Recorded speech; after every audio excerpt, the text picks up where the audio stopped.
মই আপোনালোকক অসমৰ ৰাইজক আগতে কৈছিলোঁ যে হিমন্ত বিশ্ব শৰ্মাই আমাৰ জুবিন গাৰ্গক ন্যায় নিদিয়ে। মই কৈছিলোঁ যে হিমন্ত বিশ্ব শৰ্মাই যিখন চাৰ্জশ্বিট দিছে, হিমন্ত বিশ্ব শৰ্মাৰ পুলিচে সেই চাৰ্জশ্বিটত কেতিয়াও অপৰাধীৰ কেতিয়াও শাস্তি নহয়। মই কেইবাবাৰো কৈ আছোঁ, অসমৰ মানুহে শুনিছেনে নাই মই নাজানো, বুজিছে নাই মই নাজানো, গ্ৰহণ কৰিছেনে নাই কথাটো মই নাজানো, কিন্তু মই বাৰম্বাৰ আপোনালোকক কৈ আছোঁ, অসমৰ ৰাইজক কৈ আছোঁ যে জুবিন গাৰ্গক ন্যায় দিবৰ কাৰণে হিমন্ত বিশ্ব শৰ্মাই বিচৰা নাই, জুবিন গাৰ্গক অন্যায় কৰিবৰ কাৰণেহে হিমন্ত বিশ্ব শৰ্মাই চেষ্টা কৰিছে।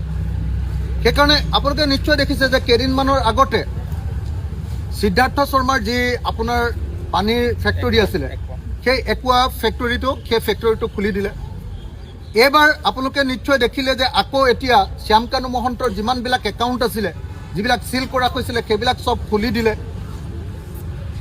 তাৰ পাছত আকৌ কি হ'ল, আপোনালোকে অসমৰ মুখ্যমন্ত্ৰীয়ে কৈ আছে সদায় যে যিদিনাই আমি কি কয় এইটো আপোনাৰ খৰটকীয়া কি কয় এইটো ফাৰ্ষ্ট ট্ৰেক আদালত দি দিম, ফাৰ্ষ্ট ট্ৰেক আদালত দি দিয়াৰ পাছতে অপৰাধীবিলাকে অভিযুক্তবিলাকে বেইল পাই যাব। তাৰমানে কি, তাৰ অৰ্থটো হ'ল যে হিমন্ত বিশ্ব শৰ্মা চৰকাৰখনে জুবিন গাৰ্গৰ মৃত্যু সম্পৰ্কীয় যিখন চাৰ্জশ্বিট বা অভিযোগনামা দিছে, সেই অভিযোগনামাখন 2 নম্বৰীকে দিলে। তাৰ শাস্তি হ'বৰ কাৰণে সেই অভিযোগনামাখন দিয়া নাই, এখন দুৰ্বলকৈ দিলে, বাচিবৰ কাৰণে ব্যৱস্থা কৰি দিলে। তাৰ ফলস্বৰূপে এটা ষ্টেপত অপৰাধীবিলাকে অভিযুক্তবিলাকে ৰেহাই পাই গৈ আছে, আৰু ইলেকশ্যন যিদিনা শেষ হ'ব তাৰ পাছদিনাই গোটেইকেইটা মানুহ জেইলৰ পৰা ওলাই যাব।